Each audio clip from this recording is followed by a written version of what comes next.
لو انت بتقدم خدمة هقولك على 7 نصايح لو طبقتهم من النهاردة هتبدأ تشوف تطور ملحوظ في مبيعاتك. 90% من الأشخاص أو الشركات اللي بتقدم خدمة بيجيلها عملاء تسأل على الخدمة وعلى التفاصيل وعلى الأسعار. طبعا بيجاوبوا بالسعر على طول وده أكبر غلط، لأن العميل مش بيشتري تفاصيل خدمة، العميل بيشتري النتيجة.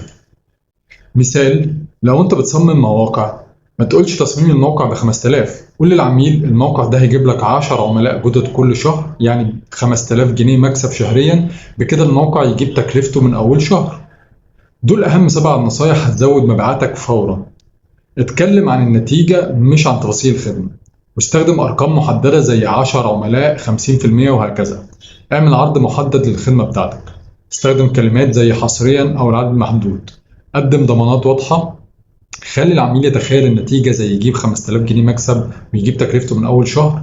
ما تسيبش العميل يفكر، خليه يقرر وهو معاك. لو الفيديو عجبك ما تنساش تعمل لايك، كمان ممكن تبعت لي كومنت بنوع الخدمة اللي انت بتقدمها وانا هرد عليك بنصيحة خاصة في مجالك. ربنا يوفقنا جميعا.